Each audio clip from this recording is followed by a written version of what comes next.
The weather outside is starting to get cold, but the action in the Rocky Mountain Athletic Conference is starting to heat up, and that was certainly the case this past week. Let's kick things off with women's soccer as the Roadrunners enter this past week still undefeated in conference play, but the Regis Rangers look to change that. To the Regency Athletic Complex we go, where the Rangers come in with 4 wins in their last 5 games. The Runners enter the game ranked 17th in the nation.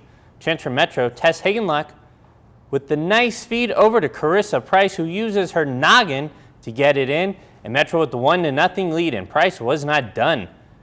Second half, Metro still up 1-0, and Abby Rolfe over to who else? Carissa Price, who flies and dances past the Rangers defenders. She sails it in from way out. Metro goes up 2-0 on Price's second goal of the game, and just 9 minutes later, Metro with the corner kick, and yep, Price again with the header to complete the hat trick.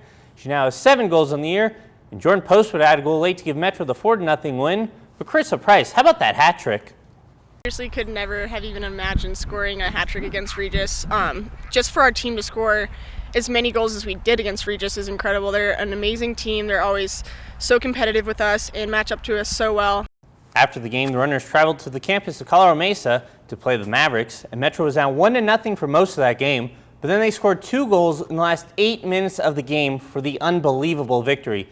The team is back in action today against Colorado Christian in Lakewood.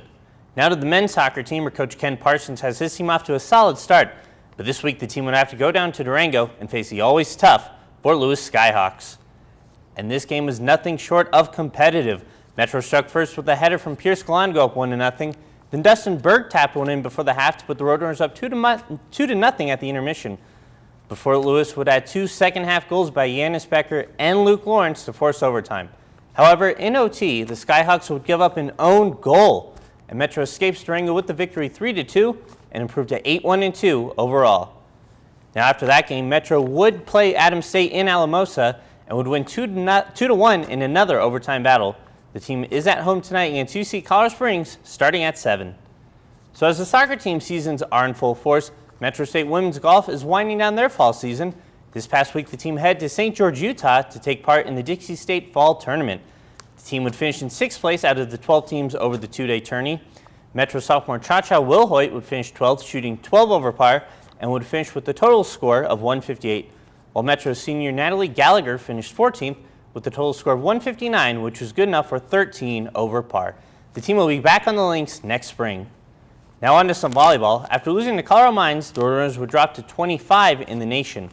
The team looked to bounce back as they swept Chadron State in 3 sets last Friday. Then it was time for a date with the Yellow Jackets of Black Hills State.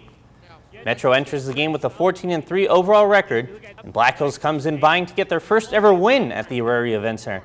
BHS is the best blocking team in the RMAC, and they prove it to Fasate Fiatoa right here. The Jackets win the first set 26-24, but Metro answers, and then Michaela Smith with power. Summer Gregor would also get in the action as she had 10 kills on the night. But the Yellow Jackets didn't go away, and Danielle Torpy with this blast, she had 15 kills on the night. But in the end, just too much Metro. Smith again, she led all Roadrunners in the match with 17 points, and Metro takes the 4th set and the match 26-24. We're not playing our best volleyball right now, but Black Hills came in here and they played hard. They played with a lot of emotion. They've got some nice players. We knew that. We expected a battle with them tonight. I'm just looking forward to when our team kind of feels like we're getting a rhythm back and cleaning up some of our errors, but we fought hard, and they made us fight hard. The team is back in action tonight as they face Regis University in a big RMAC test in Regis's house. So guys, it's really an exciting time here at Metro. We got 3 teams in the top 25. We got a beautiful new athletic complex. We got our basketball season starting up. It's really a great time here at Metro. Yeah, lots of for good basketball. things. Me too. That'll be awesome. Definitely. Yeah, that's always one of my favorite times of the year. Well, that does it for this week's edition of the Met Report. For Douglas Coulter, Sarah Pease, Davy Burke, Jocelyn Avendaño, Melanie Townsend, and the entire Met Report staff, I'm Erica Lloyd.